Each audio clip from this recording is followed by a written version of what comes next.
Tonight, when you close your eyes, you'll travel somewhere, and by morning, you won't remember a thing. But what if I told you that this place isn't random? That every human who has ever lived goes there, and most spiritual traditions throughout history have tried to tell us what's really happening? You're about to discover where your consciousness actually goes when your body shuts down. And once you see it, sleep will never feel the same again.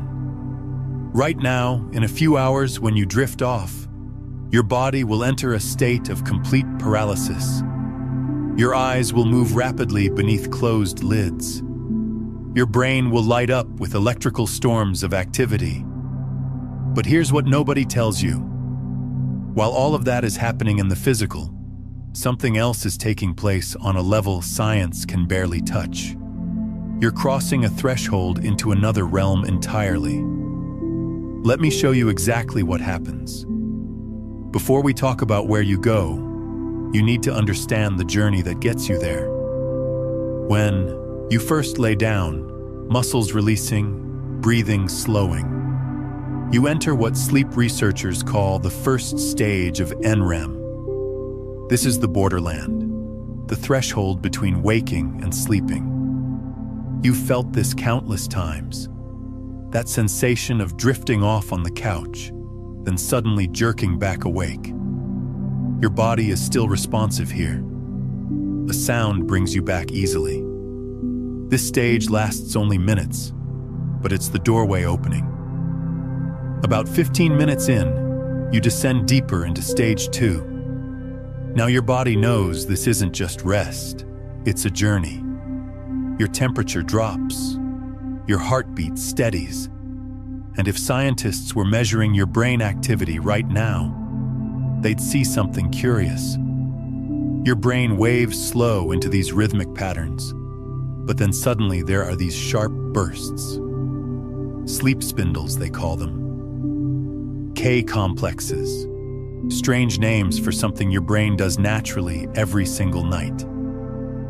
And here's what most people don't realize. You'll spend roughly half your entire night in this stage. Not deep sleep, not dream sleep, but this in-between state, as if you're acclimating to something. Then comes stage 3, deep, restorative, healing sleep. Your brain waves stretch out into these long, slow delta rhythms. If someone tried to wake you now, it would take serious effort. Shaking you, yelling your name, turning on lights, you're far away. Because your body has essentially closed the door to the outside world so it can do internal work. Growth hormones flood your system. Damaged tissue repairs itself. Your immune system strengthens. And something else happens that neuroscientists have only recently discovered. Your brain literally flushes out toxins accumulated during the day through something called the glymphatic system. It's like street cleaning that only happens when the roads are empty. But here's the thing. Millions of people never actually reach this stage anymore. Poor sleep hygiene, screens before bed, stress, anxiety. They're missing the preparation their consciousness needs for the deeper journey ahead. Then, approximately 90 minutes after you first closed your eyes, you arrive. REM sleep. Rapid eye movement. This is the moment I described at the beginning. Your brain becomes almost as active as it is when you're fully awake. Multiple regions lighting up simultaneously. Your heart rate increases. Your breathing becomes irregular. But your muscles are completely locked. You cannot move. This isn't a malfunction. This is protection. Because in this state, you're experiencing something so vivid, so real, that if your body could move, you'd be acting it all out physically. Running, fighting, flying, the brain paralyzes you on purpose. This first REM cycle lasts only about 10 minutes, barely enough time to touch the surface of where you're going, but the night is far from over.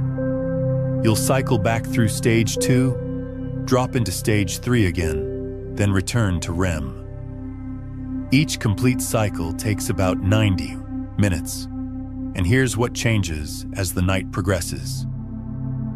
That deep sleep, stage 3, it decreases with each cycle, but REM gets longer and longer. Second cycle, 20 minutes. Third cycle, 30 minutes. Fourth cycle, 40 minutes. And by your fifth cycle around dawn, you might spend an entire hour in REM sleep. That's why weekend mornings when you sleep in, you wake up remembering these incredibly vivid, bizarre, emotionally intense dreams. You spent more time there, in that other place. Your body knows these stages aren't optional. If you miss a night of sleep, your body will make you pay it back, but it won't recover everything equally. It prioritizes deep sleep and REM as if these are debts that must be settled first, because they're not luxuries. They're as essential to survival as water or food. Now that you understand the journey, let's talk about what's actually happening in your brain while you're in that paralyzed REM state. Because knowing you enter REM sleep is one thing. Understanding what your consciousness is doing there is something else entirely. If you could observe your brain through an MRI during REM, you'd see something that looks almost impossible. The cerebral cortex, the part of you that thinks and reasons, is firing with intense activity. The hippocampus, where memories are stored, is working overtime processing everything you experienced while awake. The amygdala, that ancient structure that handles emotions and fear, is completely lit up. But here's what's strange. The prefrontal cortex, your logic center, the part that normally says, "This doesn't make sense," goes quiet. Its activity drops dramatically. And that's why in dreams you can fly, talk to people who are dead, be in 3 places at once, and you don't question any of it. Your rational mind has stepped aside. The paralysis we mentioned, that's controlled by a specific mechanism in your brainstem. For most people, it works perfectly every night. But there are some who have a condition called REM behavior disorder. The paralysis doesn't engage properly, so they physically act out their dreams. Punching walls, kicking, shouting. It's dangerous for them and anyone sleeping nearby. This tells us something crucial. The dreams aren't just happening in your head. Your body believes they're real. Carl Jung, the Swiss psychiatrist who transformed psychology, looked at REM sleep and saw something deeper than just brain chemistry. He believed that when your logical mind shuts down, you access what he called the collective unconscious, not just your personal memories or experiences, but archetypal patterns and symbols that all of humanity shares across cultures and time. That's why people who've never met, who live on opposite sides of the world, dream about the same things. Water symbolizing emotion, flying representing freedom, being chased meaning fear or avoidance. These aren't learned. They're built into the human psyche itself. Robert Moss, a scholar who studied both modern sleep science and ancient shamanic traditions, goes even further. He suggests that REM sleep isn't just symbolic or psychological. It's an actual doorway, a state where your consciousness can move beyond the physical body. Moss spent years researching indigenous cultures from around the world, and he found something remarkable. Shamans from tribes who never had any contact with each other describe sleep the exact same way, as a journey, as leaving the body, as traveling to other realms where you meet entities, receive wisdom, communicate with ancestors. Is that coincidence? Or is it that when the rational brain quiets down, something real opens up? If this is resonating with you, go ahead and hit that like button and subscribe to stay connected to this frequency of consciousness exploration. Here's an experience almost everyone has had at some point. You dream about someone you haven't thought about in years. Maybe a childhood friend, a former colleague, someone completely out of your conscious awareness. Then the very next day, that person calls you. Or you run into them unexpectedly, and you wonder, was that just coincidence? Or during those hours in REM sleep, did your consciousness somehow access information your waking mind couldn't?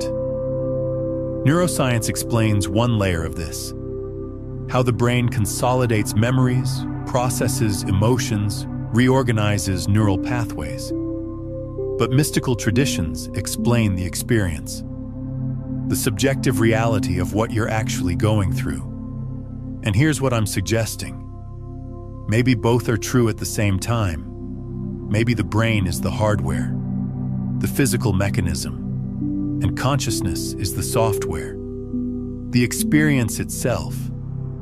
Scientists can measure the hardware with their instruments, but the software, what you're actually experiencing, that's different territory entirely. Rudolf Steiner, the Austrian philosopher who founded anthroposophy in the early 1900s, had a very specific understanding of sleep. He said that humans have multiple bodies. The physical body, yes, but also the etheric body, a field of vital energy. The astral body, a vehicle of consciousness. And the higher self, your deepest spiritual essence. During waking hours, all these bodies function together as one integrated unit. But when you fall asleep, a separation occurs. The physical body remains in bed, obviously. The etheric body stays as well, maintaining basic life functions like breathing and circulation. But the astral body, that's what detaches. Not completely, because if it did, you would die, but it gains mobility. And according to Steiner, it's in this astral body that you actually travel during dreams. Now, before you dismiss this as mysticism with no foundation, understand that Steiner wasn't some fringe spiritualist. He had deep training in science and philosophy. He founded schools that still operate successfully today, the Waldorf education system. And he was very clear: sleep is when the soul journeys. Modern neuroscience looks at all this and says, it's neural activity, chemical processes, electrical impulses, and they're right. That is what shows up on the scans. But does that explanation cancel out the other? Because here's the thing, your brain can be generating electrical activity, and you can simultaneously be having a real experience on another plane of existence. Both can be true. In fact, scientists have discovered something remarkable. During REM sleep, especially in those long cycles near morning, the visual cortex in your brain, the part that processes what you see, is just as active or more active than when you're awake looking at the physical world. Neurologically, you're seeing with the same intensity. Your brain doesn't distinguish between dream vision and waking vision. It's processing both as equally real. So when you dream you're flying over mountains or meeting a being of light or standing in a place you've never been, your brain is having that experience as if it's actually happening. The realness isn't diminished just because your physical body is asleep. Now here's where it gets uncomfortable for strict materialists and exciting for spiritual seekers. Neuroscience says dreams are essentially your brain doing maintenance, filing memories, processing unresolved emotions, reorganizing information. And research supports this. If you learn something new during the day and then get quality REM sleep, you retain that information far better. Your brain is literally transferring data from short-term to long-term storage while you sleep. People who experience trauma and then sleep poorly are significantly more likely to develop PTSD. Why? because REM sleep never had the chance to properly process and integrate that intense emotional experience. It stays stuck, raw, unresolved. Rudolf Steiner saw this same process but described it in layers. He said during sleep, the physical body rests in bed. The etheric body maintains life. But the astral body separates, staying connected by what many traditions call the silver cord. This isn't metaphor to Steiner. He described it as an actual energetic connection that keeps you tethered to your physical form. When you die, that cord severs completely. But during sleep, it stretches, allowing your astral body to move while ensuring you can return. Tibetan Buddhism has an entire practice dedicated to this called Milam, or dream yoga. The teaching is that during sleep, you pass through different bardos. Bardos are intermediate states of consciousness, transitional realms.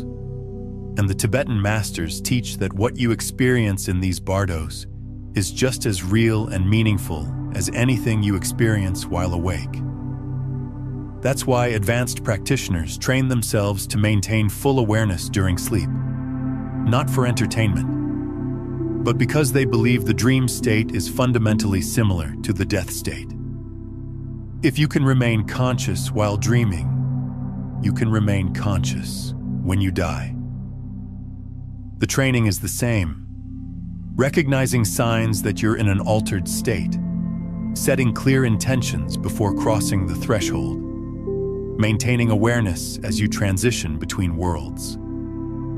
Then there's Robert Monroe, an American businessman in the 1970s who wasn't interested in spirituality at all until he started spontaneously leaving his body during sleep. The experiences terrified him at first. He thought he was losing his mind. So he went to scientists, underwent testing, trying to understand if he was experiencing some kind of mental breakdown. Instead of finding pathology, he ended up dedicating the rest of his life to researching altered states of consciousness. He founded the Monroe Institute, which still exists today. Monroe described the astral plane in very specific terms. He called different regions Focus 10, Focus 12, Focus 15, each with distinct characteristics. And here's what's striking.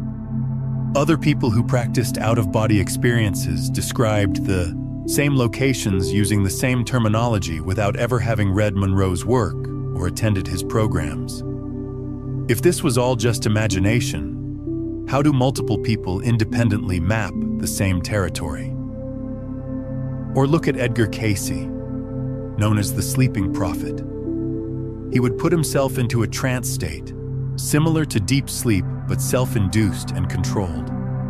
And while in that state, he could access information he had absolutely no way of knowing consciously.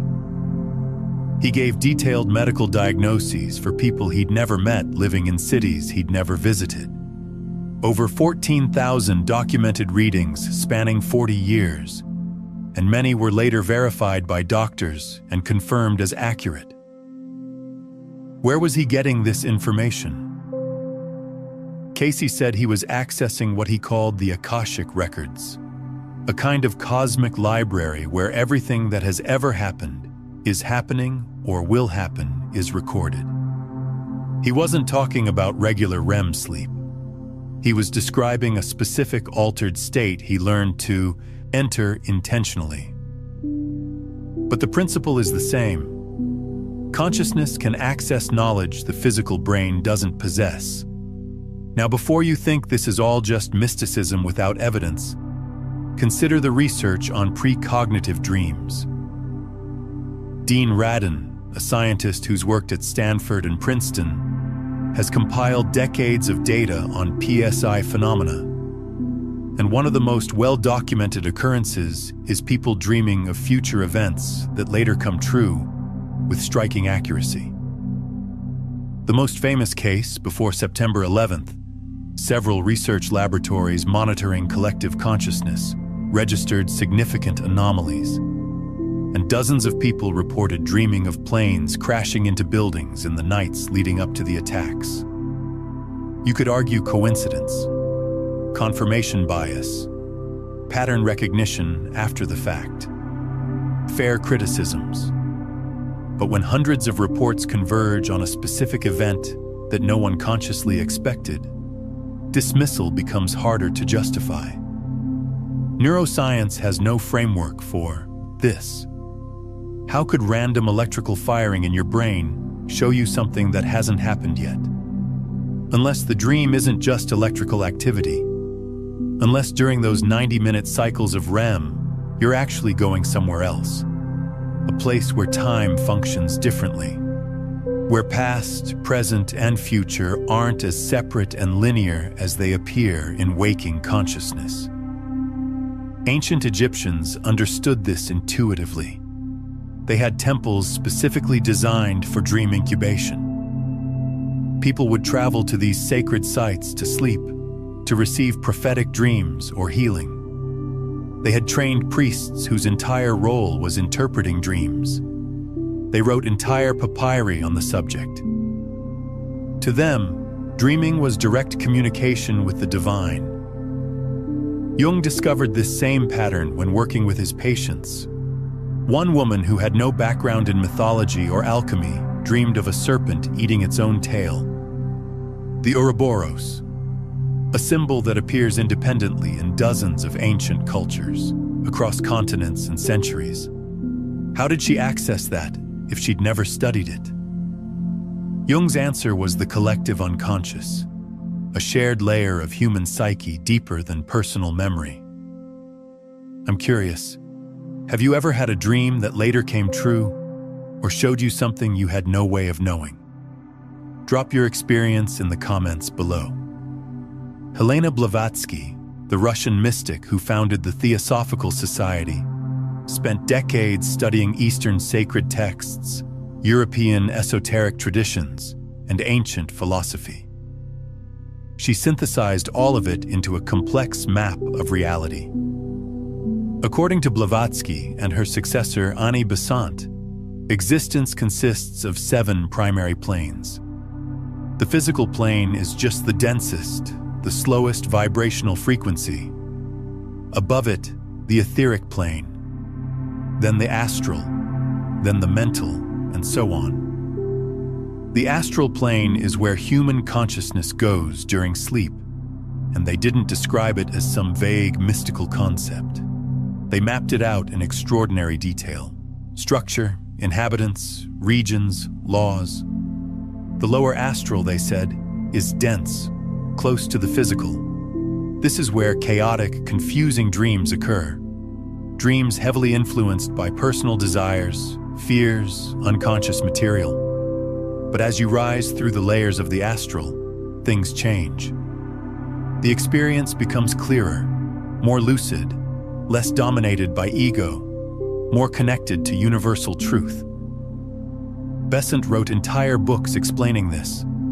She taught that most people during sleep remain in the lower astral regions, dazed and unaware. That's why so many dreams feel disjointed and meaningless. But people who train through meditation, conscious intention, spiritual practice, they can navigate to the higher regions. And there, the experiences are completely different. Vivid, coherent, profoundly meaningful. The Tibetan Book of the Dead, one of Buddhism's most sacred texts, teaches that death and sleep are parallel processes. In both, consciousness separates from the physical body and moves through other realms. The only difference is, in death, the cord is cut permanently. In sleep, it remains, pulling you back each morning. But while you're there, you're genuinely in another dimension. You can encounter other beings. Some are the consciousness of other sleeping humans. Others are entities who exist permanently in those planes. And some are enlightened teachers who can transmit wisdom directly to you.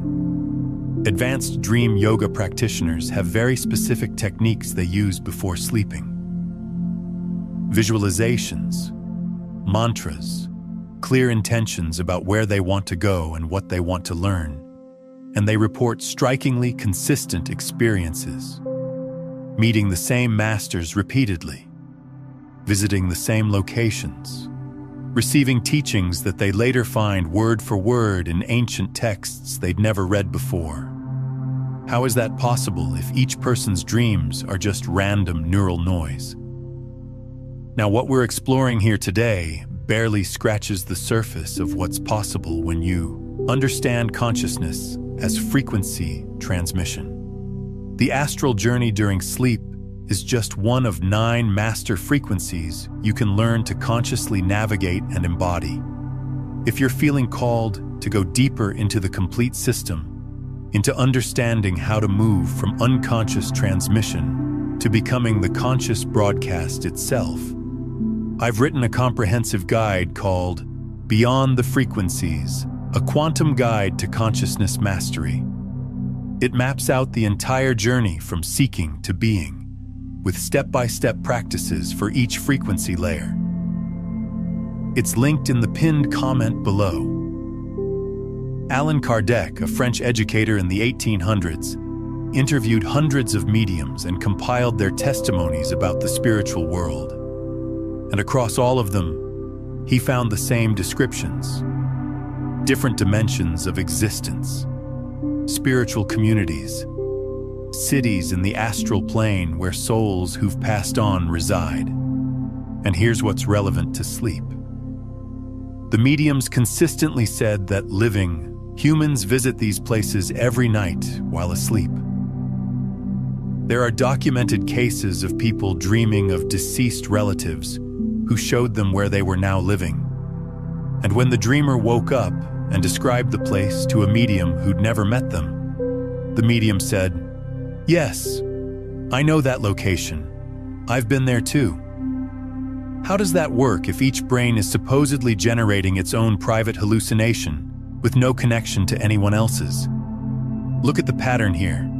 Theosophy, Tibetan Buddhism, shamanic traditions, ancient Egyptian religion, Spiritism, 5 completely different systems separated by geography, culture, and centuries. And they all say essentially the same thing. There is a non-physical plane of existence that you visit during sleep. This plane has structure. It has inhabitants. It has its own natural laws. And you can learn to navigate it consciously if you develop the skill. Science can't prove this, but science also can't disprove it. And there are phenomena that make strict materialists very uncomfortable. Cases of people in deep comas who later wake up and accurately describe conversations that happened in the room while they were unconscious. Conversations they should have had no way of knowing about because their brain activity was minimal or flatlined. But they say, "I left my body. I floated near the ceiling. I saw and heard everything." If consciousness is purely a product of brain activity, then when the brain shuts down, there should be no experience at all. But there is. Steiner taught that you don't just visit the astral plane passively. You work there. During sleep, your higher self, the most evolved aspect of your being, meets with spiritual guides and beings to plan your soul's evolution. The choices you make while awake, the lessons you're learning, the karma you're working through. All of this is reviewed and guided from the astral plane while your physical body sleeps. The Hermetic tradition, which traces back to ancient Egypt and influenced Western mysticism for centuries, speaks of a fundamental principle: as above, so below. As below, so above. The planes of existence mirror each other. What happens on the physical plane reflects in the astral and vice versa. And during sleep, you're literally crossing between these mirrors, stepping out of the physical reflection and into the astral one. Hermetic practitioners developed very specific techniques for conscious astral